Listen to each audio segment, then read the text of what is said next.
bonjour tout le monde, j'espère que vous m'entendez bien. Merci d'être venus très nombreuses et très nombreux. On est là réunis pour vous parler aujourd'hui des médias insoumis et de la concentration des médias dans la main des 9 milliardaires. Du coup, aujourd'hui, c'est tout simple le constat. Dès que vous allumez votre télé ou votre radio, c'est insupportable tout simplement parce qu'il y a une diversion identitaire et sécuritaire qui est tout le temps là. Vous avez 49 degrés 5 au Canada, une ville entière qui est rasée. Vous avez des incendies un peu partout comme vous avez vu cet été, des inondations, des usines qui ferment. Et de quoi on vous parle? Du voile et du burkini. Donc on a eu ça la première semaine de juillet. CNews qui sort un sondage sur le burkini la semaine même où toute la planète est en train de brûler. Vous avez à l'Assemblée nationale une députée qui parle des danses venues d'ailleurs. Vous avez aussi à l'Assemblée nationale un débat sur le voile. Donc c'est vraiment une diversion qui n'est pas nouvelle. Je vais vous faire un petit historique rapidement sur cette diversion identitaire. En 2016, en pleine loi El Khomri, ils nous ressortent le burkini. En 2018, mouvement de privatisation de la SNCF, ils nous sortent le voile de la présidente de l'UNEF. En 2018, toujours au moment des Gilets jaunes, Macron nous sort l'immigration sortie de son chapeau au moment du grand débat. En 2019, au moment du mouvement historique contre les retraites, discours de Macron où il nous sort le séparatisme. En 2020, pendant le Covid, ils nous ressortent le voile de toujours la même présidente de l'UNEF. Donc voilà, cette diversion, elle n'est pas nouvelle, mais elle s'est accentuée ces derniers temps, notamment avec l'idéal type de CNews. Vous connaissez bien le duo Zemmour et Pascal Praud qui sont en train de booster les audiences. Ils ont dépassé là cet été BFM TV, le leader historique, et ils invitent Zemmour, alors que vous savez c'est un délinquant multi-récidiviste, condamné 3 fois pour incitation à la haine. Mais Zemmour comme Pascal Praud, en fait, c'est ce dont on va parler, il bénéficie d'une protection d'un certain Bolloré, d'une censure même de Bolloré. Je ne sais pas si vous vous rappelez la petite histoire du sketch sur Pascal Praud.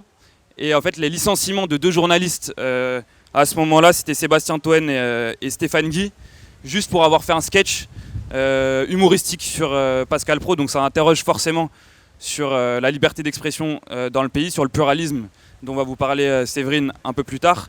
Et ça interroge surtout sur la protection qu'exerce Vincent Bolloré. Alors je tourne mes feuilles avec le vent. Hop. Et du coup, oui, je parlais de l'Empire Bolloré. Vous avez CNews, mais vous avez aussi Canal+ et C8 aujourd'hui avec Hanouna qui donne une tribune. Je pense notamment à Papacito. Vous vous rappelez du youtubeur qui nous avait menacé de mort, nous tous ici, électeurs de Jean-Luc Mélenchon. Le lendemain de la polémique, il a une tribune sur C8. Pareil pour Pierre Ménez, après le scandale sur le sexisme. Il est invité, pareil, le lendemain pour se défendre avec aucun contradicteur face à lui. Et donc on voit bien que le problème, c'est qu'il maîtrise quand même un agenda médiatique qui est, contre lequel nous, on essaie de se battre avec nos moyens. Alors on n'est pas financé par des milliardaires, mais avec nos modestes moyens, on essaye d'aller contre cette diversion identitaire et de ramener les sujets écolos et sociaux à l'agenda médiatique, avec Séverine du coup qui est du journal de l'Insoumission, Mathias qui est là pour l'Insoumission Hebdo, et Julie qui mène elle la bataille sur les plateaux télé, notamment sur le plateau avec Pascal Praud. Donc elle a bien du courage contre l'hégémonie culturelle. Et voilà, et je transmets la parole à Séverine. Merci Pierre, bonjour à tous et à toutes. Alors, on va faire je vais vous expliquer 2-3 petites choses sur les questions de concentration, d'indépendance et de pluralisme. Et puis ensuite, Mathias parlera de la bataille culturelle que nous souhaitons mener justement pour aller à l'encontre de cette stratégie. Et ensuite, l'objectif, ce sera aussi de débattre avec vous et de répondre à vos questions et de recevoir également vos remarques, vos réflexions, vos suggestions, etc. Dans le paysage médiatique français, il y a 2 problèmes qui sont liés, l'un entraînant l'autre et en entraînant bien évidemment encore un troisième. Le premier, c'est la question de la concentration capitalistique, avec l'essentiel des médias qui sont détenus par 9 à 10 milliardaires en France. Ça entraîne un manque d'indépendance des médias et donc la problématique du pluralisme médiatique. Alors sur la question de la concentration, donc 90%, je vais vous donner quelques chiffres pour constituer un petit peu le débat. 90% des médias, des quotidiens nationaux appartiennent donc à 10 milliardaires. Ils possèdent à eux seuls 55% des audiences TV et 40% des audiences radio. Donc on voit bien qu'une grande partie des médias et des quotidiens qui sont le plus lus dans notre pays sont entre les mains d'une oligarchie. Alors qui sont ces milliardaires ? Bernard Arnault avec le groupe LVMH qui possède Les Échos, Le Parisien, etc. Le groupe Dassault pour tout ce qui est Figaro, François Pinault, Le Point, Xavier Niel et Pierre Berger, Mathieu Pigasse pour tout ce qui est le groupe Le Monde, Vincent Bolloré, Canal+, CNews et maintenant Europe 1. Martin Bouygues avec TF1, Arnaud Lagardère, Drahi avec Libé, etc., etc. Donc on voit bien qu'on a une petite, une poignée d'hommes qui vont posséder les médias. Alors pourquoi ces gens souhaitent investir dans les médias? Parce que la plupart du temps, notamment sur la presse, c'est pas forcément des domaines où il y a une très très grande rentabilité. Donc leur objectif, c'est pas nécessairement de faire du profit, mais c'est d'acheter une zone d'influence. Donc en fait, ils se fabriquent une zone d'influence pour pouvoir influencer les politiques et l'opinion. Et d'ailleurs, on parlait tout à l'heure de CNews, Serge Nedjar, qui est directeur général des CNews, ne se le cache pas en disant que clairement CNews est un média d'opinion. Et donc cette concentration capitalistique, elle s'additionne également avec une concentration de l'attribution des aides à la presse. En France, il y a 3 types d'aides. Il y a les aides directes, qui est le plus gros des aides qui sont accordées à la presse, 49 millions d'euros. Les aides à la distribution, 27 millions d'euros. Et les aides à la modernisation, qui sont quelques centaines de milliers d'euros. Eh bien, ces aides, en 2019, la moitié des 76 millions d'euros qui ont été distribués au groupe, à la presse, seulement 6 groupes de presse ont regroupé entre leurs mains la moitié de ces aides, à savoir 39 millions d'euros. Et ça ne date pas uniquement de 2019, c'est une tendance relativement stable. Alors qu'ils sont ces 6 groupes de presse, vous allez voir que vous allez retrouver parmi eux des noms que j'ai donnés tout à l'heure. Vous avez Bernard Arnault, encore, Dassault, les éditions du Monde, donc avec Niel, Berger et Pigasse, Patrick Dailly et Lagardère. Donc finalement, on se rend compte que ces aides à la presse qui sont censées promouvoir le pluralisme, finalement, entretiennent cette concentration. Donc en fait, on a un système qui s'auto-entretient avec une concentration capitalistique et donc une concentration des aides qui, encore une fois, diminue le pluralisme, avec en plus une opacité dans l'attribution des aides à la presse. Et on a vu notamment pendant la période Covid où il y a un volume d'aides qui a été attribué de manière assez arbitraire. Alors cette concentration, qu'est-ce qu'elle a comme conséquence ? Eh bien, elle a comme conséquence que ces médias ne sont pas indépendants et que nos médias sont entre les mains de marchands d'armes, d'entreprises du BTP, d'entreprises du luxe, d'entreprises de la téléphonie, des banques, etc. Alors concrètement, comment est-ce qu'on peut concilier la liberté d'information et les intérêts privés ? Comment est-ce qu'on peut mener des enquêtes dans des domaines pour lesquels vos employeurs sont eux-mêmes propriétaires ? Donc comment peut-on fournir une information totalement indépendante quand la structure dans laquelle vous travaillez appartient à ces oligarques ? Donc évidemment, il n'y a pas cette indépendance et nous, c'est quelque chose que l'on développe justement dans nos métiers insoumis. Donc on a une véritable responsabilité de la presse, et je finirai là-dessus, dans la consolidation finalement idéologique du néolibéralisme, puisque celles et ceux qui vont vanter les bienfaits du néolibéralisme ont leur ronde serviette et dans la presse et sur les plateaux télé et radio. Par contre, ceux qui proposent des alternatives ont des places limitées, ou alors quand ils sont là, on va plutôt les moquer parce qu'on estime que sous couvert de pragmatisme, de modernité ou de réalisme, finalement la seule politique possible, c'est le néolibéralisme, c'est le fameux TINA de Margaret Thatcher. Et puis, comme l'a dit Pierre, on assiste à une droitisation, à une extrême droitisation du débat public en France. CNews en est un exemple, mais finalement, c'est pas si nouveau. Enfin, je veux dire, il existait déjà dans les années 80 de la presse, finalement, qui glissait un petit peu. Le Figaro avait fait une avec une Marianne voilée. Voilà, ça existait dans les années 80. La nouveauté, à l'heure actuelle, c'est qu'on a aussi le service public qui est pollué par ça, et ça, c'est encore plus... et c'est là que la situation est grave. Et donc on peut se poser la question, c'est une question qu'on pourra débattre tout à l'heure, est-ce que CNews est une chambre d'écho de ce qui se passe dans la société française, à savoir une droitisation, une extrême droitisation, ou est-ce que c'est une influenceuse? Moi j'aurais plutôt tendance à dire que c'est un petit peu des deux. Voilà, mais on pourra en reparler. Merci.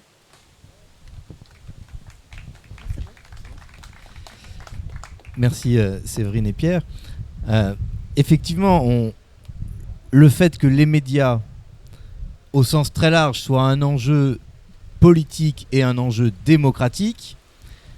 On le voit, nous, militants, on le constate tous les jours, et même parfois plusieurs fois par jour, mais c'est pas quelque chose de nouveau. Il y a des éléments nouveaux que je vais développer, mais c'est quelque chose d'assez historique. Pourquoi c'est important ?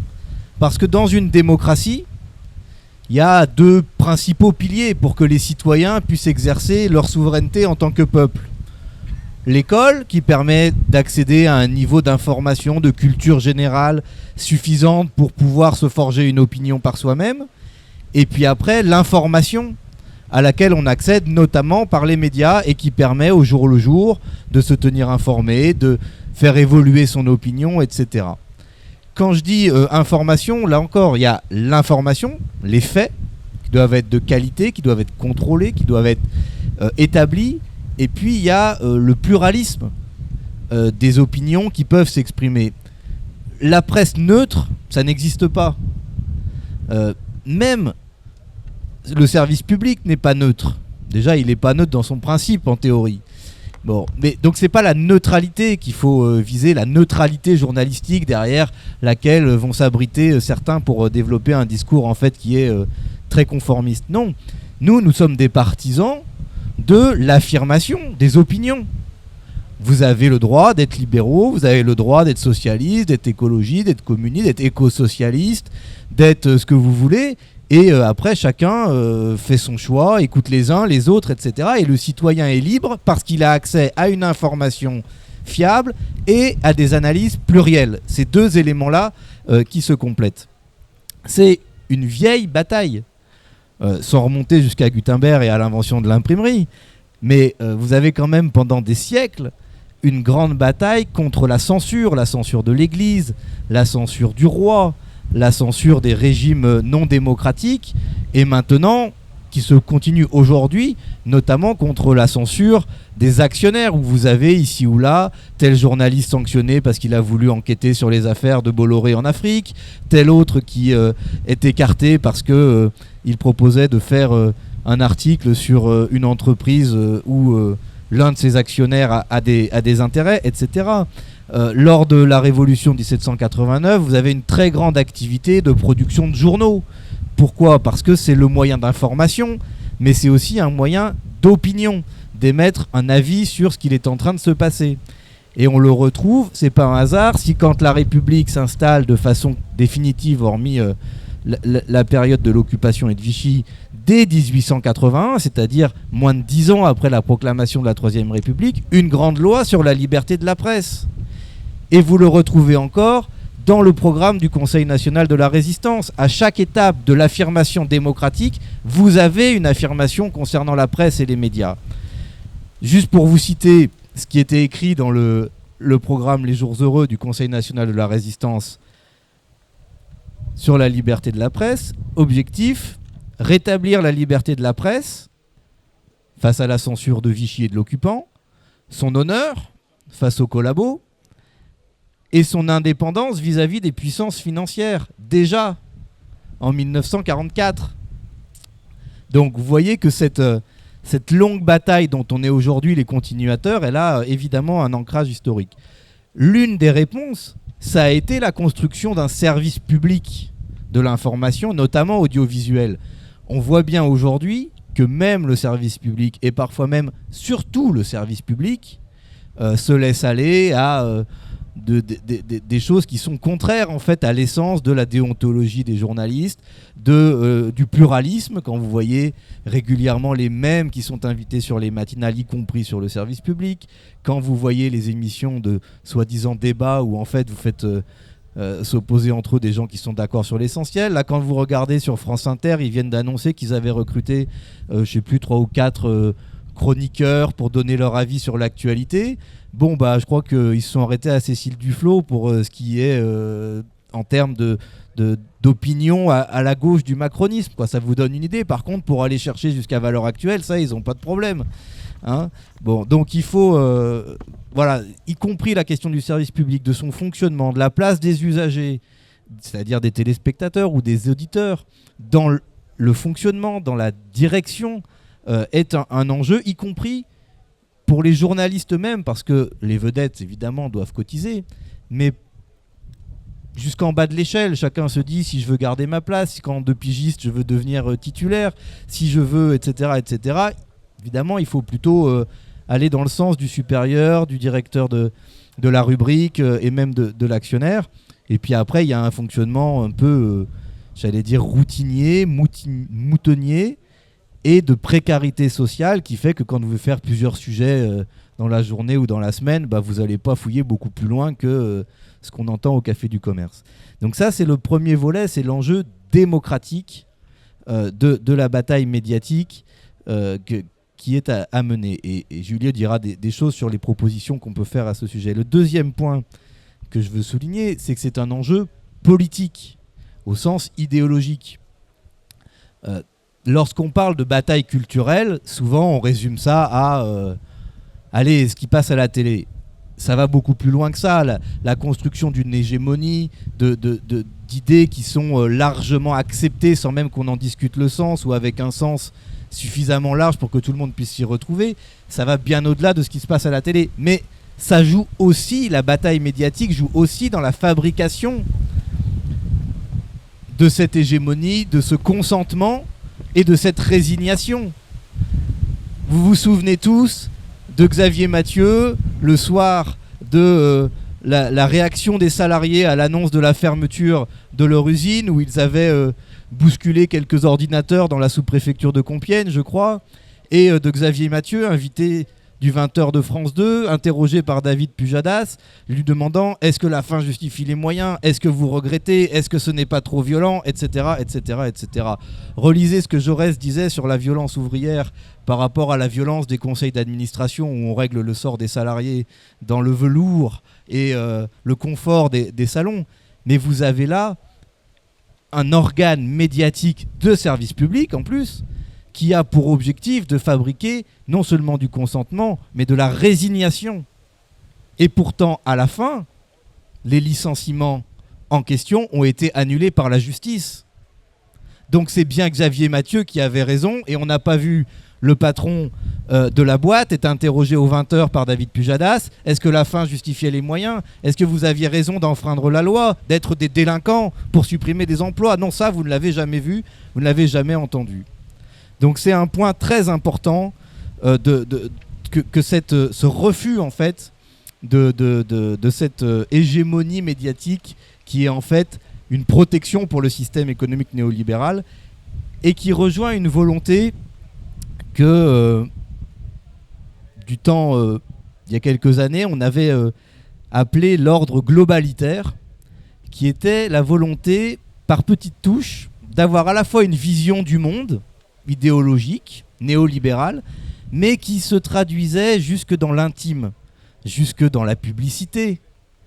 Et ça commence par l'aéroport de Kaboul et ça finit par la pub pour vous vendre une alarme chez vous pour pas que vous trouviez en insécurité, et ainsi de suite. Vous déclinez comme ça. Alors ça part de Kaboul, les talibans, après vous avez la une sur le voile intégral de Valeurs Actuelles ou de je sais pas quoi, après vous avez le fait divers sanglant qui va bien, et puis à la fin vous finissez entre deux pages de pub par vous vendre je sais pas quoi pour vous protéger de ceci, de cela, etc. C'est-à-dire que la raison laisse la place à l'émotion et que l'émotion laisse la place à la pulsion, en fait. Et à la fin, vous réfléchissez même plus et vous êtes censé simplement réagir. Et là-dessus, les chaînes d'information en continu, le développement des réseaux sociaux, par leur rapidité, malheureusement, contribue à accentuer encore ce phénomène-là, contre lequel nous, on essaye de résister. Cette bataille médiatique, c'est une bataille politique. Pour ceux qui ont fait la campagne du non en 2005, vous avez tous vécu comment l'oligarchie politique, médiatique, économique s'était coalisée face aux tenants du non, et notamment du non de gauche, en essayant de nous repeindre comme des nationalistes ou comme des inconséquents. Vous vous souvenez, il n'y a jamais eu de grande coalition en France. Politiquement, il n'y a pas eu d'accord formel entre le PS et la droite. Vous avez eu Macron comme essai de grande coalition, mais la grande coalition, la vraie, la seule qui ait jamais eu une forme visible, c'est la une de Paris Match. Hollande, Sarkozy appelant à voter oui. C'était ça la grande coalition. C'était en fait une grande coalition sous patronage médiatique. Et on l'a eu en tête. Donc c'est ça aussi qui justifie l'importance qu'on accorde maintenant à développer d'autres médias, à soutenir des médias indépendants et à avoir nos propres médias pour faire face à tout ça. Nos médias, l'Insoumission Hebdo que j'anime, le journal de l'Insoumission, le trimestriel qu'anime Séverine, et le site l'insoumission.fr qu'anime Pierre. Pourquoi ? Pour porter notre analyse, mais aussi pour porter, j'allais dire, ce que me disait François Delapierre, c'est quoi notre actu ? Notre actualité à nous, pas à nous insoumis, pas l'actualité interne du mouvement, l'actualité des gens à qui on veut parler. Pourquoi il y a aussi peu d'ouvriers à la télé ? Pourquoi vous avez des débats interminables sur tel ou tel sujet de l'extrême droite et vous n'avez pas que faire face à la montée des eaux, que faire face à la déforestation pendant 1 heure sur CNews à 19h le soir avec Pascal Praud et Éric Zemmour ou je ne sais qui. Non, ça vous l'avez pas parce que c'est une façon d'invisibiliser des personnes, des problèmes qui sont dérangeants. Et nous, notre tâche qu'on essaye de faire, modestement, mais on essaye de le faire chaque semaine, chaque jour, chaque trimestre, c'est de donner à voir ce qui fait la vie réelle d'un pays à travers notamment les questions sociales et les questions écologiques, les questions démocratiques qui peuvent se poser. Voilà ce qu'on essaye de faire et voilà pourquoi nos médias insoumis se veulent une réponse à l'enjeu politique et démocratique de la bataille médiatique. Merci Mathias. Avant de présenter un petit peu plus les médias, et je pense que nous avons ici sur cette estrade de beaux porte-parole pour vous en parler, revenir quand même, tu disais c'était une bataille de longue date. Je voudrais juste rappeler les mots de Marx là-dessus quand même. C'est les idées dominantes sont celles de la classe dominante. Et à partir du moment où vous comprenez cette phrase, j'ai presque envie de dire vous avez tout compris. Avec la financiarisation de l'économie, tout simplement, ils se payent tout. Ils s'achètent tout. Ils ne s'achètent pas que les entreprises, mais ils s'achètent aussi notre démocratie. Ils s'achètent le droit à l'information. Et en acquérant comme ça des médias et des maisons d'édition, eh bien, tu l'as dit très bien, Séverine, ils s'acquièrent leur zone d'influence. Et leur zone d'influence ne fait que s'agrandir. Alors, ils sont prêts à tout pour ça, à acquérir pourtant ce que nous appelons des biens communs. L'information est un bien commun. Ça, le CNR l'avait complètement identifié, en identifiant d'autres. Mais vous voyez bien que derrière, ils s'attaquent à tout.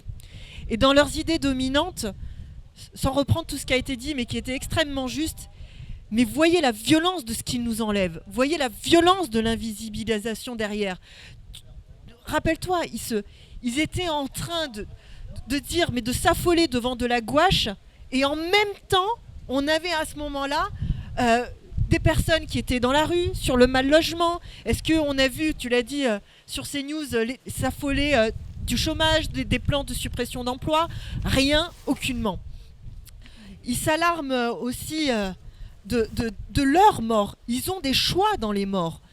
Parce que cet été, est-ce qu'on les a vus pleurer pour cet agent de la RATP de 55 ans qui est décédé? Absolument pas. Rien que cet été, moi j'ai noté qu'il y avait aussi un conducteur de 21 ans qui était mort. En ont-ils fait une seule ligne? Absolument pas. Un ouvrier de 18 ans? Oui, l'insoumission. Mais attends, d'abord, je les critique eux et après je parle de nous. Un marin-pêcheur, 29 ans. Vous vous rendez compte ? Ça mériterait pourtant qu'on en parle. Là, je viens de citer 3 jeunes qui viennent de mourir comme ça au travail. Personne n'en parle. Des conducteurs, un conducteur aussi de transport poids lourd, 48 ans. Bah si, ces jeunes, 48 ans. Personne n'en parle. Et ça, c'est que cet été. Que cet été. Le traitement aussi médiatique des manifestations, j'en parle un peu parce que derrière, on voit qu'ils ont une volonté, c'est pas de traiter des manifestations. Est-ce que vous les voyez dire « Ah, vraiment, les conditions, la retraite, c'est compliqué pour vous ». Mais pas du tout. La volonté, c'est de bestialiser. On n'est pas là pour revendiquer. Non, on grogne. Vous voyez ? Regardez bien, la grogne sociale. C'est toujours de ça dont on parle. Mais jamais de revendication, de proposition. Non, nous ne sommes pas des personnes sensées dans leur discours ambiant. Nous sommes des grognards. Nous prenons du plaisir à venir en manifestation. C'est pas ce qu'a dit Véran là récemment ? Que c'était un hobby, un passe-temps. On perd du salaire quand on vient en manifestation, quand on perd du salaire pour une journée de grève. Tout ça, ils n'en parlent pas. Ils ne nous présentent pas comme personnes raisonnées, responsables, conscientes de leurs actes et de leurs discours. Non, on grogne. Bref, c'est une volonté d'abrutir, de salir et de défigurer. Et surtout, c'est une volonté de faire la place à leurs idées, et notamment à un agenda sur l'extrême droite. Pierre, tu parlais de Sébastien Toen et Stéphane Guy, mais il n'y a pas eu que. Europe 1, pareil, j'ai suivi aussi toutes les personnes qui sont parties. Eh bien, il y en a beaucoup. Julie Leclerc, Michael Darmon, Anne Roumanoff, Bertrand Chameroy, Nicolas Canteloup, Mathieu Béliard. Tout ça, c'est en un mois dont je parle. C'est énorme. Vous vous rendez compte ? Voilà, quand ils s'achètent un média, ils s'achètent bien plus qu'un média. Ils s'achètent une part de vos pensées, de nos réflexions. Ils s'achètent une part bien plus que d'influence. C'est beaucoup de choses qu'ils nous enlèvent derrière. On avait fait une émission pour présenter nos médias. C'était il y avait celle de novembre avec Jean-Luc. Et il y en avait une autre avec Antoine Léaumont, avec Gabriel Amar, avec Raquel Garrido et avec Sophia Chikirou. Et je vous avais présenté en disant l'effet que vous me faisiez, c'était une bouffée d'air à lire, une bouffée d'air à partager, à écouter. Et c'est pour ça que là, on va refaire une petite salle pour que vous nous présentiez un petit peu plus vos médias. Je vais commencer avec toi, Pierre, parce que je te réserve une nouvelle que j'ai apprise ce matin. Et je voulais te la dire parce que tu y es pour quelque chose, une très bonne nouvelle. En juin, j'ai fait un édito, c'était sur un lanceur d'alerte qui s'appelle Xavier, à Toyota, tu t'en rappelles ? Eh bien, sache que grâce à cet édito qu'on a fait ensemble, cet édito a tourné sur l'insoumission et est remonté jusqu'à l'inspection du travail. Et aujourd'hui, Xavier vient d'apprendre que le licenciement qui le menaçait a été contesté par l'inspection du travail parce que justement, l'insoumission.fr a fait ce rôle d'information et a été partagé par vous sûrement sur les réseaux sociaux, etc. Et bien aujourd'hui, t'as sauvé Xavier. Rien que pour ça. Merci. Vraiment merci. Voilà. Alors voilà à quoi ça sert. Voilà à quoi ça sert d'avoir des médias indépendants. Eh ben ça sert à faire tourner l'information qui est primordiale et capitale. Et pour ça, on a besoin de Pierre pour l'insoumission.fr, de Séverine pour le journal de l'insoumission trimestriel, et de Mathias Tavel qui lui s'occupe de l'insoumission hebdo. Et lui, donc c'est sur un format hebdomadaire. Je ne sais pas qui veut commencer. Vas-y Pierre. Bon, je pense qu'on peut applaudir Julie, merci. Merci beaucoup pour la présentation, merci. Je pense que ça nous touche tous les trois beaucoup. Nous, ce qu'on essaie de faire modestement à l'Insoumission, je ne sais pas si vous avez vu, on a lancé ça. En fait, le premier jour du premier confinement, en mars donc 2020, c'est Jean-Luc Mélenchon qui nous a dit « Bon, là, vous n'allez pas vous reposer pendant le confinement, vous allez commencer à travailler dès la première heure, le matin, on s'est réveillé, on a lancé ça. » Et donc, en fait, l'idée, avant que c'était Canal Phi, où c'était beaucoup plus la vidéo, et là maintenant on est passé sur l'écrit plus, même si on continue les éditos dont notamment parlait Julie, avec les orateurs-oratrices, avec nos députés, nos eurodéputés. En fait on réfléchit ensemble, on fait des réunions ensemble le lundi au début de semaine et on se dit quel sujet en fait nous révolte nous et sont pas traités dans les médias. Et en fait, on se rend compte qu'il y a énormément de sujets, on n'a jamais suffisamment d'une seule semaine pour traiter tous les sujets, et parfois c'est un peu dur, parce qu'il y a tellement de choses horribles qui se passent, tellement de sujets révoltants que on doit passer d'un sujet à l'autre, un peu de manière parfois presque mécanique. Moi je me surprends à passer des migrants qui sont en Méditerranée, aux incendies horribles qui sont passés en Kabylie, et en fait on est obligé nous aussi de faire une hiérarchie de l'information, mais qu'on essaye de faire inversement. Et donc forcément on traite moins d'autres sujets qui sont plus traités dans les médias traditionnels. C'est ce qu'on essaie de faire donc avec les éditos vidéo et avec les articles aussi, où on a développé maintenant des brèves, donc c'est des formats d'articles qui sont plus courts, où notre but en fait c'est de réagir.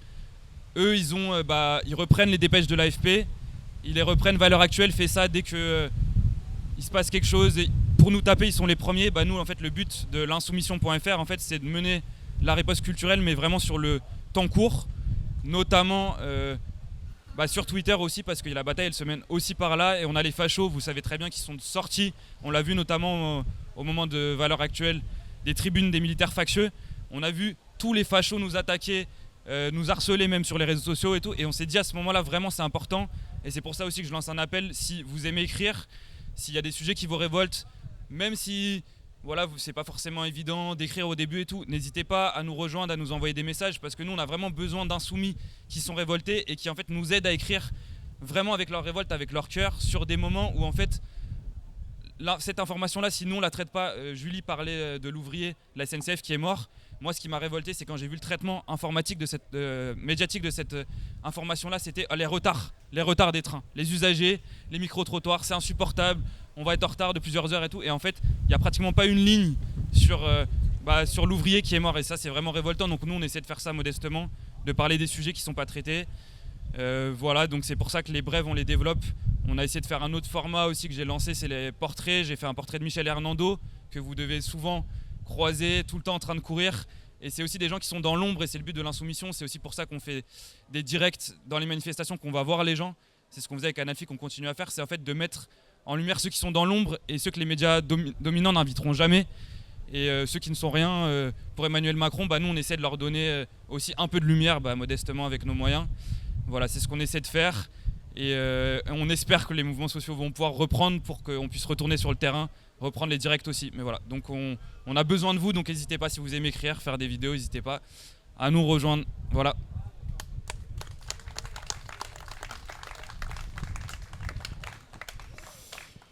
Alors pour le journal de l'Insoumission, on est dans une actualité un peu moins chaude, puisqu'on est sur un horizon un petit peu plus long, puisqu'on est sur un trimestriel. Alors je vais vous expliquer un petit peu d'où est née cette initiative. C'est une initiative militante, le journal de l'Insoumission, qui est né dans le Jura lors de l'élection législative de 2017. Au départ, le journal il avait vocation à parler de l'actualité de la campagne législative dans la circonscription dans laquelle ce journal est né. Et puis, au sorti de la campagne de 2017, un certain nombre de militants ont souhaité faire perdurer ce journal et a commencé à traiter de sujets pas forcément locaux, mais plutôt de sujets nationaux, et à faire en sorte que de nombreux militants rejoignent l'équipe de rédaction pour qu'on ait une équipe de rédaction qui soit sur toute la France. Donc ça s'est développé petit à petit. Il y a eu également des suppléments locaux qui ont été faits. Donc on vendait le journal à la criée, dans les marchés, et puis dans les événements insoumis. Et c'était vraiment un journal au départ. Et puis il y a 2 ans, avec Gabriel Amar, qui est le directeur de publication, il a eu la folle idée finalement de le transformer en magazine. Et donc c'est le format que l'on a aujourd'hui. Et puis depuis 2 ans, au fur et à mesure que l'équipe se renforce, et puis que nous aussi on se forme, on se professionnalise, etc. On a rajouté des pages et des pages et des rubriques, etc.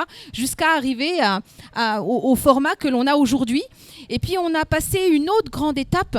C'était en février de cette année, puisque, comme le disaient tout à l'heure nos camarades, il faut qu'on mène la bataille culturelle. Et l'objectif, c'est certes de parler à nos camarades et de leur raconter ce que l'on fait, de leur raconter notre actualité insoumise, mais pas que. Et ça, je fais juste une petite parenthèse. Le journal de l'Insoumission, il parle de l'insoumission. Ça veut dire qu'on parle d'une façon d'être. Qu'est-ce que c'est être insoumis ? Il y a plein d'insoumis qui ne sont pas la France insoumise, mais qui, parce qu'ils prônent par leurs projets, par leurs initiatives citoyennes, eh bien, vont développer et vont proposer et vont donner à voir des alternatives au projet libéral. Et nous, c'est tous ces gens-là, finalement, à qui on va donner la parole et à qui que l'on va aller également rencontrer. Alors, ce que je disais par rapport au kiosque, l'objectif, c'est certes de parler à nos camarades insoumis, parce que ce sont nos principaux soutiens aussi, et on vous remercie, parce que sans vous, on ne serait pas là. On ne vit que de vos abonnements et que de vos soutiens. Eh bien, l'objectif, c'est aussi de mener la bataille culturelle en dehors et d'aller convaincre en dehors de la France insoumise. Et donc, on a franchi une grande étape au mois de février, c'est que dorénavant, on est en kiosque. Alors, on n'est pas dans tous les kiosques de France parce que ça coûte un bras, mais on essaie petit à petit d'être de plus en plus, et parce qu'on se met aussi dans la perspective de la présidentielle, et que aller en kiosque, c'est aussi aller à la rencontre d'un autre public et de donner à voir un petit peu ce qui peut se faire et qu'est-ce que c'est qu'être insoumis au sens général. Et puis, on est aussi un magazine d'éducation populaire, parce qu'on va avoir un certain nombre de rubriques dont l'objectif va être de présenter de nouvelles façons d'être. Par exemple, on a une rubrique qui s'appelle « Cuisiner, c'est politique », qui est animée par mon camarade Traille, qui est juste là, et je remercie pour le travail qu'il fait. L'objectif, c'est de proposer, donc avec un petit texte politique, sur en quoi cuisiner, c'est politique. Dans le numéro qui sort au mois d'octobre, il va nous parler des océans et de la nécessité de les préserver, et donc comment on peut se nourrir avec les algues, etc. Donc il vous raconte une histoire finalement, et il vous propose un menu qui est aussi un geste politique. On a une autre rubrique qui fait aussi partie de ce parti pris de l'éducation populaire, qui est l'école du jardin planétaire, qui est inspirée des travaux de Gilles Clément, qui est une éminence en matière de reconnaissance de la biodiversité, et qui part du postulat qu'on respecte mieux ce que l'on connaît. Et donc cette rubrique, qui est tenue par un camarade, Fabien du Jura, eh bien, il va vous présenter la menthe religieuse, et c'est pas vraiment lui en fait qui vous présente la menthe religieuse, c'est la menthe religieuse qui vous parle et qui vous explique qui elle est et quel est son rôle dans nos écosystèmes. Donc voilà, on est vraiment une initiative militante, un journal militant qui donne la parole à tout ce qui est de l'insoumission, c'est-à-dire toutes les initiatives citoyennes à travers des rubriques. Et puis on est un magazine d'éducation populaire. Et puis aussi, tous les 3 mois, on retrouve l'actualité de la délégation insoumise au Parlement européen, qui, comme à l'image de nos 17 députés à l'Assemblée nationale, font un travail formidable au sein de la Commission européenne. Donc voilà un petit peu comment est construit. Et donc je tiens à vous remercier, parce que c'est un journal 100% citoyen, indépendant, qui est essentiellement tenu par des bénévoles. Et finalement, notre seule ressource, c'est vos abonnements, c'est vos soutiens. Et on est là grâce à vous. Et quelque part, l'objectif, c'est aussi qu'on puisse rendre pérenne ce fonctionnement, afin de faire en sorte de donner une autre information et de donner à voir que oui, il y a d'autres modèles que le modèle libéral. Merci.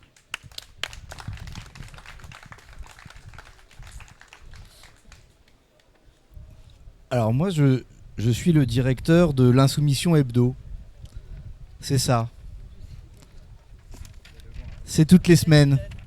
C'est le numéro 1714. Voilà.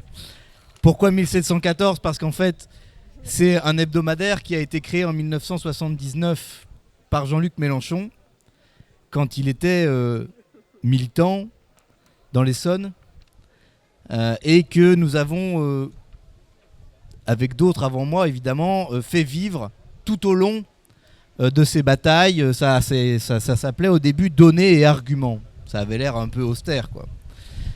Mais c'était, et c'est ça l'esprit auquel on essaye d'être fidèle, même si le nom a changé après. Ça s'est appelé À Gauche, ça s'est appelé L'Heure du Peuple, ça s'appelle maintenant l'Insoumission Hebdo. L'idée de donner chaque semaine aux militants des données et des arguments, c'est-à-dire des analyses, des informations qu'on ne va pas lire ailleurs, des entretiens. On a fait des entretiens avec Irène Frachon, avec le philosophe Michael Fossel, qui a beaucoup travaillé sur l'effondrement des sociétés et qui occupe la chaire de philosophie à Polytechnique. On a évidemment des entretiens avec des syndicalistes. Là, on a un entretien avec Adrien Quatennens pour le numéro de rentrée. Et puis en dessous, avec le maire de la commune de Faches-Tuménil, que vous connaissez peut-être pas, Patrick Proisy. Il se trouve que c'est un maire insoumis. Il se trouve que dans sa commune, ils sont en train d'instaurer le droit au référendum d'initiative citoyenne municipale. C'est dans notre média, dans nos médias que vous en entendrez parler. Il ne faut pas compter, même sur la Voix du Nord, département où il est élu, pour en parler. Donc on a cette volonté à la fois d'apporter des analyses, des arguments et de raconter, de mettre en avant les batailles dans lesquelles on se reconnaît, dans lesquelles le monde qu'on veut construire commence à se construire aujourd'hui. Ça, c'est les principaux éléments. On a une rubrique historique, on a des brèves, on a etc. C'est une équipe entièrement bénévole. C'est un travail qui doit beaucoup à tous les camarades, les militants, les élus qui acceptent d'écrire, de répondre chaque semaine. Et c'est un journal qu'on fait durer dans le temps avec l'idée que on incarne une forme de permanence du combat pour l'émancipation, pour la 6ème République, pour la révolution citoyenne, pour l'écosocialisme, et que chaque semaine, on essaye de trouver des points d'appui, soit pour déconstruire le discours dominant, soit nous pour donner la force de faire mieux. Et évidemment qu'on ne faisait pas un hebdomadaire papier en 1979 comme on le fait aujourd'hui, où vous avez Pierre qui a eu le temps d'écrire 4 articles par jour pendant la semaine. Et nous, forcément, on est obligé d'aller chercher toujours, d'avoir un temps d'avance. Qu'est-ce qui va être la question en débat la semaine prochaine, dans 15 jours, pour anticiper, etc. Et ce travail-là, pour lui donner plus de visibilité, plus de dynamisme, on a pris le nom de l'Insoumission Hebdo, et surtout avec le journal de l'Insoumission dont Séverine a parlé, on a décidé de proposer un abonnement commun où avec un seul abonnement, vous recevez et le trimestriel et l'hebdomadaire. Et puis vous pouvez au passage faire un don si vous voulez soutenir le développement de l'insoumission.fr. C'est ce format-là qu'on met en avant. C'est-à-dire un ensemble de médias dans lequel après vous pouvez, dans votre groupe d'action, quand vous avez besoin d'écrire un tract local, quand vous accueillez un nouvel insoumis ou quelqu'un qui se dit bah moi j'arrive, qu'est-ce que je peux faire, qu'est-ce que vous racontez sur tel sujet, etc. Vous avez évidemment le matériel officiel de la France Insoumise, les livrets, les tracts, les vidéos, etc. Mais vous avez aussi la possibilité pour faire découvrir, pour amener à nos idées ces outils qu'on veut vraiment être des outils militants, faits par des militants, pour des militants. Et le seul usage qu'on fait de l'argent de l'abonnement, c'est payer l'imprimeur, le routeur et la poste pour que ça arrive tous les vendredis ou tous les samedis dans votre boîte aux lettres partout en France métropolitaine. Et donc évidemment, on ne peut que vous inciter là aussi à vous abonner et autant que faire se peut à le faire via l'abonnement commun pour montrer le soutien à l'ensemble de la démarche des médias insoumis.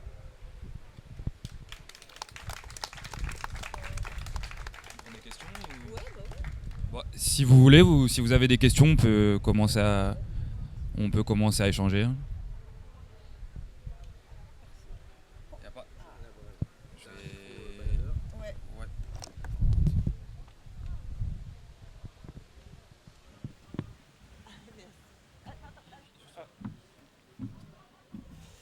Bonjour à tous. Au-delà même parce qu'on a parlé donc de la façon dont aujourd'hui les médias dominants vont choisir tel ou tel sujet d'actualité, je pense qu'on en est arrivé à un point où c'est même plus qu'ils cachent certaines actualités et qu'ils vont en traiter d'autres, c'est la façon dont ils les traitent. Et je pense que la guerre, elle est sémantique. Et les sémantiques parce qu'ils vont utiliser des mots qui vont nous empêcher de penser négativement le système qu'ils défendent. Aujourd'hui, quand même, quand un grand groupe licencie des milliers de personnes, on appelle ça un plan de sauvegarde de l'emploi. C'est juste fabuleux, quoi. Quand l'OTAN bombarde je ne sais trop quel pays, il nous parle de frappe chirurgicale. Je sais pas, j'imagine que peut-être en bombardant ils soignent, je sais pas, faudrait le dire. Ou ils vont dans la justification. Ils vont parler de fluidification du marché du travail, de modernisme contre l'archaïsme, c'est-à-dire que le SMIC, la protection sociale, tout ça c'est archaïque. Par contre, Bernard Arnault qui s'enquille 10 milliards de bonus ou je sais pas quoi, ça c'est moderne. Donc c'est tous des termes positifs. Et je pense que l'essentiel, au-delà même des sujets que l'on choisit de traiter, c'est les mots qu'on utilise. Et je pense que cette guerre sémantique, il faut aussi qu'on soit capable de la mener en démontant un peu parce qu'il faut appeler quand même un chat, le foutage de gueule qu'ils nous font, à travers des mots qui sont déconnectés de la réalité et surtout qui empêchent les personnes qui ne font pas trop attention de penser négativement leur système. Cette guerre sémantique, pour moi, elle est vraiment essentielle. Si on la perd, on a peu de chances de gagner le reste. Voilà, c'était ce que je voulais dire. Peut-être quelqu'un veut...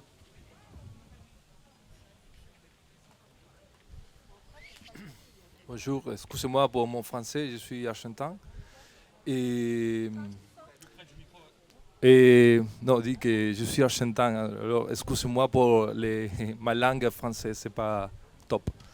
Et non, je vais raconter une petite anecdote. Nous, en Argentine, on fait une loi quelques années avant pour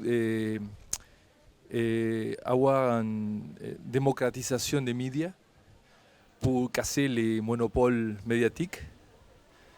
Et c'est une guerre qu'a livré le gouvernement de Cristina Kirchner contre les monopoles médiatiques. Malheureusement, finalement, après des années de bataille, nous avons perdu cette guerre parce qu'il a venu un gouvernement néolibéral en 2015 et il n'a donné pas derrière et le monopole médiatique s'est consolidé aujourd'hui. Alors je pense que c'est très intéressant l'initiative que vous développez, mais par contre, si nous ne changeons pas ces 9 milliardaires propriétaires que c'est tenté en Argentine à travers avec une loi, et d'empêcher, d'interdire, par exemple, à des financiers ou des banquiers d'être propriétaires de médias. Non? Et je ne sais pas si c'est clair ce que j'exprime, mais si nous ne modifions la modification sans la modification des systèmes au niveau de la loi des propriétaires des médias, ça va être très difficile. Ça, c'est très important, mais c'est comme une goutte d'eau dans l'océan. Je ne sais pas si vous avez un projet à ce niveau pour démocratiser les médias et pour déconstruire cette fabrication de consentement que vous avez parlé avant, non? Que c'est l'idée de Noam Chomsky sur comment travaillent les médias en la génération de consensus. Merci.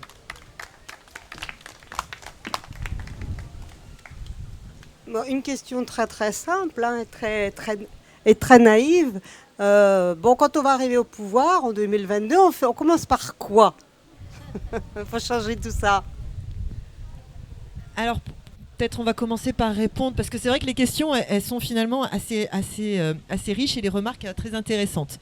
Sur le vocabulaire, je ne sais pas si tu as lu récemment un livre qui s'appelle « Le pouvoir des mots » de Nicolas Framont. Et je pense que, voilà, ou alors tu as dû t'en inspirer, ou en tout cas, je te conseille de le lire. Voilà, donc c'est bien évidemment un constat et une analyse qui est partagée. Bien évidemment, le pouvoir des mots est partout, c'est-à-dire que quand ils utilisent un mot plutôt qu'un autre, par exemple quand j'ai parlé de grogne sociale, bien évidemment c'est à dessein, c'est pas, ils n'ont pas à piocher ce mot-là par hasard. Tout est bien sûr une bataille culturelle, comme l'expliquait Mathias. Parce que finalement, le plus grand tour de passe-passe du capitalisme, c'est pas seulement de s'être acheté des médias, c'est surtout de s'être acheté des mots. Et elle est là la question. Et donc, effectivement, il faut déconstruire tout cet apanage qu'ils ont fait d'un certain vocabulaire pour mettre le nôtre dessus. Mais pour mettre le nôtre, il faut pour cela des médias. il faut bien sûr mener la bataille là-dessus. Si vraiment vous n'avez pas lu ce livre, je vous le conseille. Ça a été une de mes lectures ces derniers mois et c'est plutôt intéressant. Nicolas Framont, Le pouvoir des mots. Voilà, Nicolas, si tu nous écoutes, pub gratuite, avec plaisir. Ensuite, sur les propositions, on en a, parce que bien évidemment, la démocratisation, au-delà de présenter nos médias, nous avons aussi réformé le schéma de l'information tel qu'il existe aujourd'hui. Alors, nous avons un livret, vous savez, à la France Insoumise, nous avons des livrets thématiques, et nous en avons notamment un dédié à la question des médias, parce que cette question, elle est fondamentale. Et les propositions, alors je ne vais pas toutes vous les citer, parce que je vous avoue, il y en a à peu près une quarantaine.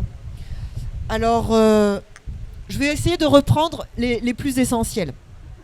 Tout d'abord, repartir de la base, c'est-à-dire qu'il faut inscrire dans la Constitution le droit à l'information et la culture comme un droit constitutionnel, c'est-à-dire un droit fondamental, comme un bien commun qui ne peut pas être un simple marché. Ce n'est pas vendre des verres, c'est pas vendre n'importe quel produit. L'information doit être reconnue comme un bien commun. Donc ça, déjà, c'est ce que nous voulons mettre en place. Créer, bien évidemment, un Conseil national des médias, et vous avez peut-être entendu aussi parler de cette proposition que nous avions formulée il y a de ça quelques années. C'est un conseil déontologique des médias. Parce que nous voyons bien que le CSA, tel qu'il existe aujourd'hui, est parfaitement limité. Je pense qu'il a autant d'envergure que l'IGPN, c'est-à-dire rien. Il nous faut bien évidemment revoir tous ces schémas de fonctionnement. Par exemple, sur le CSA, que le président ne soit pas nommé, mais soit élu, au moins par le Parlement, mais que ça soit un processus démocratique d'élection. Sur la concentration des médias, bien évidemment, il y aurait beaucoup à dire. Déjà, il faut lutter contre cette concentration-là, que ce soit de manière verticale, mais aussi horizontale. C'est-à-dire qu'une même personne ne puisse pas posséder plusieurs médias. C'est-à-dire que vous ne pouvez pas avoir, par exemple, un journal papier, mais aussi un autre et un autre. Vous ne pouvez pas avoir une chaîne audiovisuelle, un média audiovisuel, et aussi un autre, etc. etc. Donc c'est ce qu'on appelle la concentration horizontale. Mais aussi la concentration verticale, c'est-à-dire que vous ne pouvez pas aussi bien posséder et le contenant comme le contenu. Bref, voilà, lutter contre cette concentration-là, elle se fait sur plusieurs leviers. Vraiment, je les ai sous les yeux, il y en a énormément. On peut bien sûr revoir la gestion et l'octroi des aides publiques, voir les conditions aussi de travail dans les médias, l'instauration de temps de parole, l'interdiction aussi de sondage 60 jours avant l'élection. Bref, vous voyez qu'il y a énormément de leviers sur lesquels nous pouvons avoir. Est-ce que peut-être il y a certaines propositions, Mathias, sur lesquelles tu voulais revenir ? Oui, pour préciser peut-être juste une ou deux choses que tu as évoquées sur la concentration. L'une des premières tâches, je ne sais pas si ce sera la première, mais c'est clairement de briser les monopoles qui se sont constitués. Aujourd'hui, et Séverine l'a dit, si vous prenez Bolloré ou Lagardère, qui d'ailleurs sont en train, en tout cas à travers la bataille qui s'est jouée sur Lagardère, de devenir dans la partie médiatique, Bolloré devenant la tutelle de la branche média de Lagardère, et vous vous retrouvez avec le JDD, Paris Match, Europe 1, CNews, avec les chroniqueurs qui passent de l'un à l'autre, etc., etc.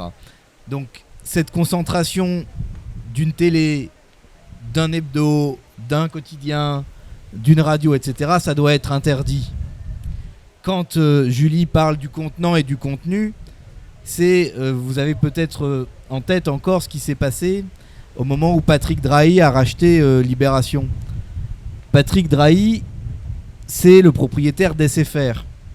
Aujourd'hui, l'une des manières les plus importantes avec laquelle sont, j'allais dire, consommés les médias, puisqu'il faut bien appeler les choses par leur nom, c'est de plus en plus sur un téléphone mobile, sur une tablette, c'est-à-dire sur des outils de contenant sur lesquels vous pouvez demain décider, si vous voulez, que l'application de Libération sera installée d'office.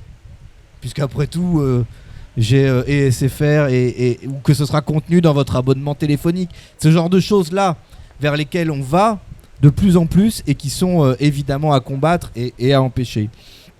Sur la question du service public, pour aller dans le même sens que ce qui a été dit sur le CSA, la désignation démocratique des directions de Radio France, de France Télévisions et peut-être même ensuite des chaînes, la présence des usagers, le renforcement de la présence des journalistes et des techniciens dans les conseils d'administration de ces entreprises, c'est des choses évidemment considérables qu'il y a à faire si on veut changer l'état d'esprit.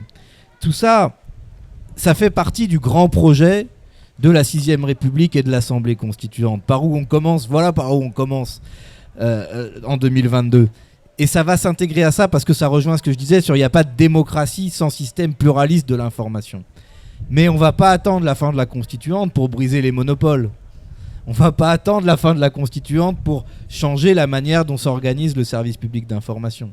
Voilà, donc il y aura les deux choses à faire en même temps. La gestion de l'urgence, parce que si on gagne, et on l'espère qu'on va gagner, on aura à affronter un adversaire médiatique. Il ne faut pas croire qu'on aura droit à un traitement objectif sur est-ce que le nouveau gouvernement, machin, ceci, cela. Non. Vous aurez des campagnes d'affolement où on vous racontera que vite, il faut aller retirer vos sous à la banque et vite, les riches sont déjà partis, etc., etc. Vous aurez des campagnes de provocation où à partir d'un fait divers, on essaiera d'exciter telle ou telle chose. Vous aurez tout un travail de sabotage médiatique de ce qu'essaiera de faire le gouvernement de la Révolution citoyenne. Et puis vous savez en plus qu'entre l'élection présidentielle et les élections législatives, vous avez du temps qui s'écoule de façon prévue par les règles constitutionnelles et qui peuvent donner lieu à toutes sortes de provocations. Et ce que disait le camarade argentin est très vrai. Quand la droite revient au pouvoir, c'est par les médias qu'elle commence souvent aussi. Donc, parce qu'elle a bien conscience de cet enjeu. Donc voilà, il y aura des choses à faire, y compris à interdire le fait que quand on bénéficie de la commande publique, par exemple dans le BTP, pour ne citer personne, on ne peut pas être propriétaire de médias dans lesquels les mêmes décideurs publics sont ensuite invités. Il faut avoir là aussi des choses très, très précises et très claires, je pense, à apporter. Voilà quelques idées qui montrent que, évidemment, les médias insoumis sont une réponse militante d'abord, mais évidemment, il y a bien d'autres choses à faire pour avoir des médias au service de la démocratie et pas seulement au service de l'oligarchie.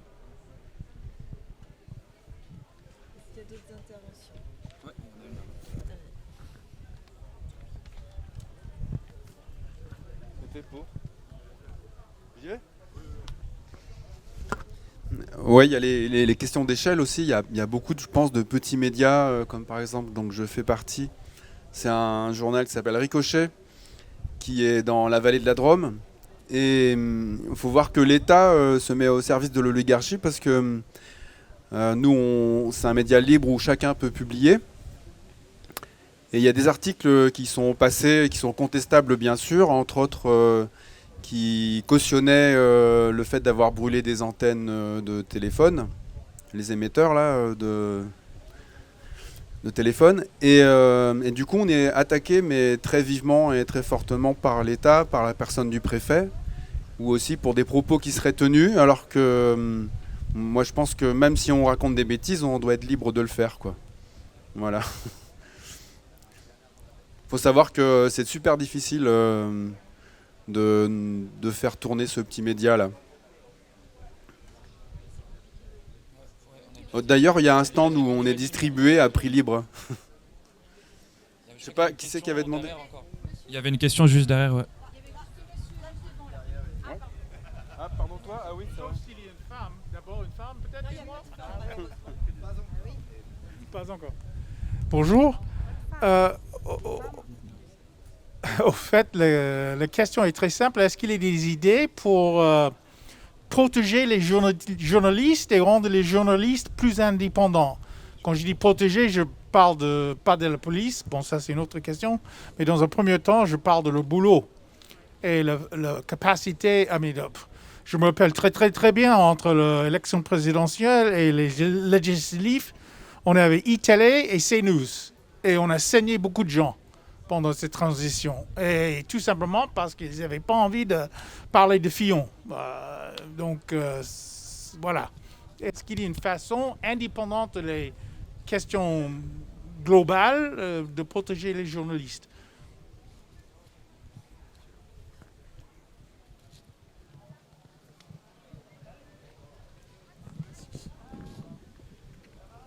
Bonjour et merci à tous les quatre pour votre intervention. Moi j'avais une question vis-à-vis des jeunes et notamment des jeunes dépolitisés. On sait que les jeunes ne lisent pas la presse papier, surtout ceux qui ne disposent pas d'un capital culturel élevé. On sait aussi qu'ils sont fortement sur les réseaux sociaux.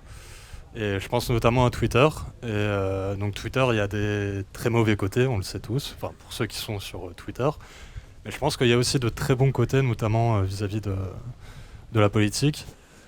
Donc ma question, c'est comment réussir à faire une analyse politique aussi poussée qu'on pourrait la faire dans un média traditionnel, presse écrite, presse télé, à travers les réseaux sociaux.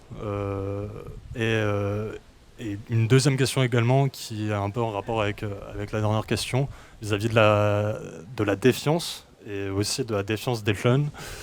Moi j'ai des amis qui sont dépolitisés, enfin qui ne sont pas politisés parce que pour eux voilà, c'est la politique c'est tous des pourris, etc. Vis-à-vis du discours de leurs parents, à juste titre ou pas, ça c'est un autre débat, mais du coup ils se tournent notamment vers des médias complotistes, et donc comment réussir à prouver en fait que la défiance des médias doit s'articuler autour justement de la gestion de ces médias et pas envers la profession des journalistes eux-mêmes. Ouais.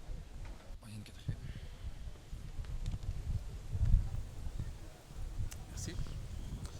Bonjour. Je vais souvent sur votre site, l'Insoumission, je vais aussi sur Blast, Le Média, QG, etc. Et quand je propose à des gens de partager des articles, quand c'est Blast, quand c'est Le Média, j'arrive encore à les accrocher. Mais quand je leur dis c'est l'Insoumission, là c'est la Bérésina, hein. Rien que le titre, ça pose problème, quoi. Est-ce que vous pensez vous adresser à plus large que la base militante ou c'est seulement votre cible? Merci beaucoup. Je vais essayer de répondre aux 4 questions. Déjà, bravo parce qu'on est bien placés, je pense, tous les 3 ici pour savoir que c'est galère de lancer un petit média. Donc, bravo pour le courage. Pour la question sur la protection des journalistes, je pense qu'il y a déjà quelque chose de radical et de très efficace. C'est d'abroger l'article 24 de la loi sécurité globale. Moi, j'ai été, je ne sais pas si vous vous rappelez, la soirée à République où la violence de la Macronie s'est déchaînée. J'étais sur place, moi, j'étais avec Daniel Simonet et Éric Coquerel au moment où les CRS sont chargés. Et en fait, on a été sortis de la place, on a été dans les petites rues adjacentes. Et là, il y a le camarade Rémi Buzine, le journaliste de Brut, qui s'est fait tabasser devant moi à terre. Et heureusement que j'avais moi mon téléphone à ce moment-là et que j'ai pu tweeter à ce moment-là et que du coup il y avait des images. Mais donc dans la protection, en tout cas physique des journalistes, déjà abroger l'article 24 de la loi sécurité globale, je pense que c'est déjà un bon début et je pense qu'il faut qu'on se batte contre ça. Il ne faut pas oublier qu'il y avait des très grosses mobilisations contre les violences policières et la loi sécurité globale avant le Covid, donc il ne faudra pas oublier ça sur les combats à la rentrée. Sur la question sur les réseaux sociaux, c'est très intéressant ce que tu disais, notamment sur le rôle de Twitter et comment aller chercher les jeunes. C'est un truc que nous on essaie de faire à l'insoumission.fr, d'aller chercher, en fait c'est une porte d'entrée, je suis d'accord avec toi sur les défauts de Twitter, c'est une loupe aussi vachement déformante, déjà sociologiquement c'est CSP+, c'est très parisien, région parisienne, mais ça peut être une porte d'entrée pour politiser aussi, et donc on se sert de Twitter nous comme d'un vecteur de politisation en se servant de certains hashtags. Par exemple, je pense, tu parlais des jeunes, sur le climat, il y a eu quand même des grosses mobilisations climat. Et à ce moment-là, moi j'essayais de faire des articles en fait, qui s'inscrivaient dans la mobilisation et qui renvoyaient vers des articles plus de fond que j'ai fait, notamment pour politiser l'écologie, faire le lien entre écologie et social, et dire de toute façon, c'est 70%, 30 entreprises dans le monde qui font 70% des émissions de gaz à effet de serre, et je renvoyais vers le bouquin de celui qui s'occupe de Reporter, Kempf, sur comment les riches détruisent la planète, de ma camarade Manon Dervin qui a fait l'écologie populaire. Et en fait, c'est une porte d'entrée, l'insoumission. Si après les gens veulent fouiller, ils voient passer sur Twitter, et s'ils veulent s'intéresser, l'idée c'est qu'ils restent sur l'insoumission et qu'ils aillent. En fait, il y a un peu de temps, des articles plus courts, et s'ils veulent rester, ils continuent avec des articles plus longs. La quatrième question, c'était oui, sur le nom, l'insoumission. Alors, on a eu le débat, notamment avec Jean-Luc Mélenchon. Est-ce qu'en fait, est-ce qu'on prend un nom totalement différent, ou est-ce qu'en fait, on assume aussi, je crois que c'est Mathias qui disait tout à l'heure, qu'en fait, le journalisme neutre, ça n'existe pas. Eux, sous couvert sur leur plateau télé avec Julie Garnier, elle y va sur un plateau, et en fait il y a 4, et même le journaliste en fait c'est bien souvent un opposant, et donc nous en fait on a fait le pari de dire non, en fait on va pas se cacher, c'est l'insoumission, et l'insoumission ça dépasse largement la France insoumise, et voilà, en fait on fait ce pari d'assumer ça totalement, et de pas se cacher, d'assumer. Mais effectivement peut-être que ça fait peur aux gens, mais c'est nous le pari qu'on fait, c'est les titres et les photos, parce que ce qui est aussi triste sur les réseaux sociaux, c'est que les gens, y a un temps de cerveau disponible qui est très réduit, il y a tellement de contenu qu'on essaye maintenant, nous, de faire des titres un peu punchline, avec des photos aussi punchline, pour que les gens en fait viennent, et après, malgré le titre l'insoumission, aillent quand même, si ça les intéresse, fouiller sur les articles plus de fond. Voilà pour les 4 questions. Si vous voulez compléter, ouais.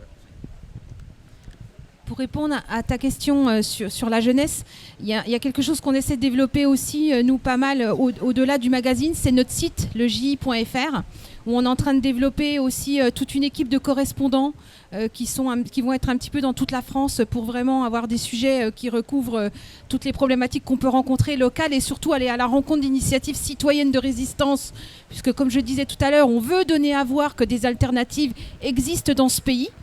Et moi,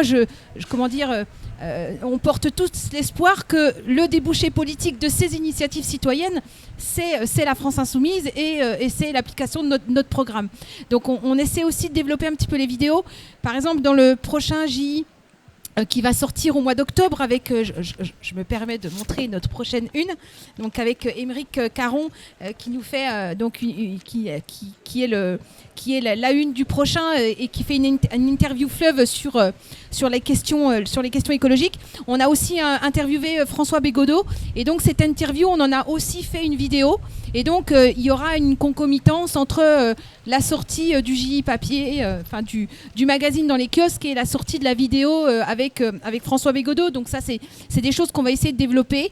Et puis je voudrais aussi répondre à monsieur par rapport au titre, et effectivement aller dans le sens de ce que tu disais, Pierre, parce que c'est aussi une question qu'on s'est posée.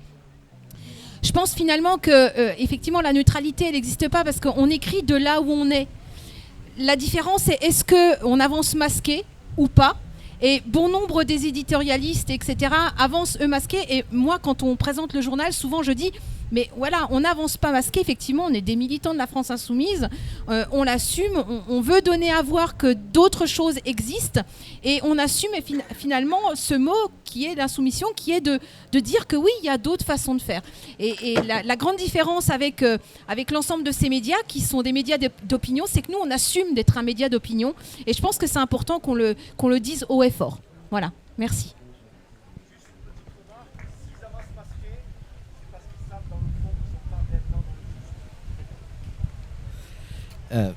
Pour rebondir, effectivement, les médias insoumis ne résument pas à eux seuls la stratégie médiatique de la bataille de la France insoumise.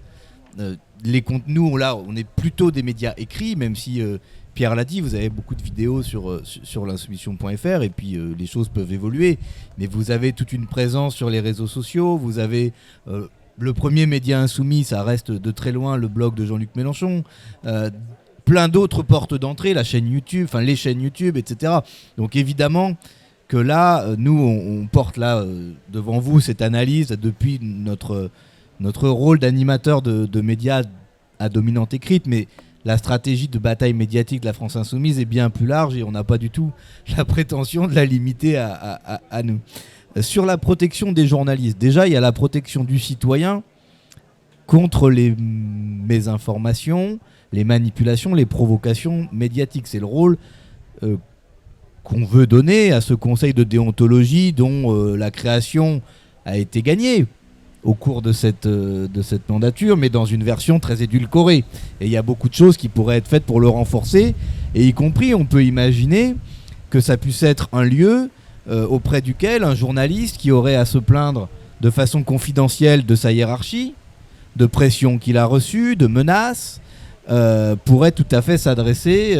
C'est peut-être une piste aussi sur laquelle on peut travailler, parce que bien sûr qu'il y a une base de responsabilité individuelle et personnelle dans ce qui est fait, mais on est bien placé pour savoir que parfois les travailleurs, et les journalistes sont des travailleurs, ne font pas toujours ce qu'ils veulent dans un système de propriété capitaliste. Et donc bien sûr affaiblir le pouvoir de l'actionnaire, renforcer le rôle des usagers, des journalistes, et pas seulement des journalistes, mais de l'ensemble de ceux qui produisent l'information. Parce que vous avez beaucoup de gens qui ne sont pas journalistes, mais qui vont faire du montage, qui vont faire je ne sais quelle autre tâche médiatique qui aurait à être protégée aussi. Voilà, après, la cible de nos médias, elle est un peu différente aussi déjà entre nous. Je ne cache pas que nous, hebdomadaires, plutôt tournés vers la dimension argumentaire, factuelle, etc., elle s'adresse à un public qui est déjà engagé et qui cherche des arguments pour convaincre autour de lui. Séverine a parlé tout à l'heure des rubriques cuisine ou autres de son magazine, et déjà on est dans autre chose. Et Pierre sur la volonté d'être, à travers un certain nombre de titres, disons, attireurs de clics, pour rester poli, et pour ne pas genrer cette expression, vise un autre public. Après, oui, il y a plein de médias indépendants, et il y en a qui font du très bon travail. Vous avez cité Blast, on pourrait citer Bastamag. Enfin, c'est pas arrêt sur image. Enfin voilà, on prétend pas là non plus nous incarner à nous tout seuls la résistance médiatique. Au contraire, et on vous encourage à faire vivre ces médias aussi, parce qu'on sait la difficulté que c'est. C'est un choix. Le choix, effectivement, comme l'ont dit mes camarades, d'assumer qui nous sommes. Après, on n'est pas l'organe central du mouvement. Bon, là, je dis ça le jour où on fait un numéro avec une interview d'Adrien Quatennens. Vous allez trouver ça un peu bizarre. Mais bon, c'est la rentrée. Mais quand on fait interview d'Irène Frachon sur le scandale du Mediator, on lui demande pas ce qu'elle pense de la France Insoumise. C'est pas le sujet. La question, c'est la politique du médicament, les complicités, le rôle de l'industrie pharmaceutique, la politique de santé publique. Voilà, donc après, c'est par les thèmes, les choix, les titres, les noms qu'on va mettre en avant que c'est important. Et si vraiment certains sont totalement réfractaires à l'idée de lire quelque chose qui vienne d'un truc qui s'appelle Insoumis, bon, il est tout à fait facile de cacher le lien hypertexte pour pas que les gens cliquent dessus, ou de découper l'article, etc. Je blague un peu, mais c'est aussi assumer ce rôle-là. Quand on lit un article de l'Humanité, on sait qu'on lit un article qui vient d'un journal de sensibilité communiste. Quand on lit Le Figaro, on s'attend pas à trouver du Karl Marx, voilà, comme dirait. Quoique, en matière de lutte des classes, ils sont pas mal, mais de l'autre côté. Donc voilà, il faut aussi que chacun, des fois, accepte de ne pas nous traiter d'une façon plus exigeante encore qu'il ne traite les autres. Et on accepte de lire un certain nombre de choses qui viennent de médias clairement affichés, clairement marqués, sans s'offusquer, voilà. Mais bon, en tout cas, nous, on se cache pas et on s'assume. Juste pour, je voulais le dire tout à l'heure, puis je l'ai oublié dans le développement que j'ai donné. La mise en kiosque, pour nous, c'est aussi, quand tu disais sortir de notre milieu militant, ça fait partie aussi de ce pari. Alors effectivement, quand on est dans un kiosque et qu'on voit le journal de l'Insoumission, il peut y avoir aussi ce même rejet. Effectivement, ça peut exister. Alors après, nous, on essaie aussi, dans le cadre du magazine, d'être vraiment dans une esthétique magazine. Vous avez vu tout à l'heure la une, donc à chaque fois c'est un dessin de la personne, c'est pas une photo de la personne. À l'intérieur, on essaie vraiment d'avoir quelque chose de joli, c'est-à-dire avec des belles photos. Quand je vous parlais tout à l'heure de l'école du jardin planétaire, c'était aussi donner une place importante à l'image de ce que l'on décrit, à l'image des plats que propose Trail tout à l'heure. Il y a une autre rubrique qui s'appelle Jardiner avec les saisons, où là aussi on va essayer d'avoir un travail esthétique. On a une BD également au milieu. Donc c'est aussi, après chacun dans nos médias, on va essayer de trouver des atouts justement qui vont aussi montrer notre différence et montrer effectivement qu'on est complémentaires et qu'on n'est pas forcément sur le même créneau. Et l'objectif, c'est aussi de se populariser et faire en sorte de toucher un autre public. Et on essaie par des biais différents. Voilà. Juste avant, je ne sais pas s'il y a d'autres questions, mais moi, tu vois, je le découvre comme toi. Je ne savais pas qu'il y avait eu ce débat sur le thème, l'insoumission ou quoi que ce soit. Et je veux te dire, je suis contente de savoir qu'il y a eu ce débat-là et je suis contente de l'issue de ce débat. Parce que la tromperie, c'est ce que je vois partout sur les plateaux. Quand je vois des mecs qui se présentent comme des experts économiques, qui n'ont même pas un DUG d'économie, ben moi j'appelle ça de la tromperie, pour pas dire autre chose. Et ça, je crois que ce sont leurs méthodes à eux et je suis contente qu'on n'ait pas les leurs. Quand ils invitent, vous savez, le soi-disant invité lambda, et qu'après on s'aperçoit que le mec, il est tout sauf lambda. Soit il vient de la FNSEA, soit il était militant chez Macron pendant 2017, etc., etc. Combien de fois vous l'avez vu ça, franchement, hein, ça vous parle, hein? J'hallucine pas quand même. Ça, ce sont leurs méthodes, c'est pas les nôtres. Nous, nos méthodes, c'est justement de dire qui on est, où on va, ce qu'on dit, et on signe en bas. Voilà. C'est ça qu'on dit. Et ça, on l'assume. Alors oui, effectivement, ça surprend. Bah ouais, ça surprend. Parce que, nous, on dit ce qu'on est. Exactement. C'est-à-dire que moi, quand je vais sur les luttes, je fais pas... D'ailleurs, j'ai toujours mon masque, vous savez, le masque insoumis. J'ai toujours mon petit fille. Je dis ce que je suis, voilà. Et après, je ne suis pas là pour vendre absolument du FI. Moi, quand je vais sur les luttes, je leur dis, voilà, moi, je viens parce que je crois en votre lutte. Et bien, de la même manière, quand on écrit les articles, on croit dans ce qu'on écrit. On le dit. Et on n'est pas là pour dire absolument, venez chez nous, ou quoi que ce soit. C'est pas ça. C'est nous, on n'est pas là pour faire des militants lobotomisés, des Playmobil. Ça, c'est les macronistes, c'est leur méthode. C'est pas les nôtres. Nous, on est là pour dire aux gens, réfléchissez par vous-même. Pour leur donner une autodéfense intellectuelle, alors qu'en face, on est en train de lobotomiser les gens matin, midi et soir. Réfléchissez par vous-même. On ne dit pas autre chose que ça. Et on vous donne vos outils pour réfléchir, pour penser, pour analyser, pour critiquer. Parce qu'au fond, la soumission, profondément, dans son ADN, c'est cette capacité à réfléchir par soi-même et à critiquer et à ne pas prendre pour argent comptant ce qu'on nous vend tous les jours. C'est ça l'insoumission. Et donc effectivement, je suis contente de reprendre dans les mots, dans l'insoumission.fr, dans le journal de l'insoumission ou dans l'insoumission hebdo, et bien à chaque fois, cette même logique. Voilà. Et c'est s'ils ont pris cette décision, et ben moi je vous le dis, à mon sens, c'était la bonne. Merci pour ça.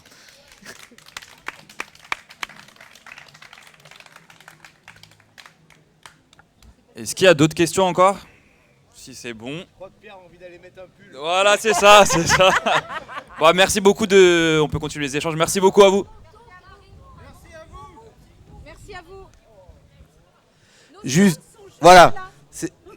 Les stands sont juste derrière. Vous pouvez acheter les exemplaires précédents du journal de l'Insoumission. Le numéro de l'Insoumission hebdo de cette semaine, on vous le donne gentiment. Et vous pouvez aussi rendre visite, ils vendent des t-shirts, je crois, à l'Insoumission. Et évidemment, on vous invite, si vous le souhaitez, à vous abonner soit au J, soit à l'hebdo, soit c'est encore mieux, aux deux à la fois avec l'abonnement groupé qu'on vous propose. Et que vous pouvez vous abonner directement depuis le site de l'insoumission.fr.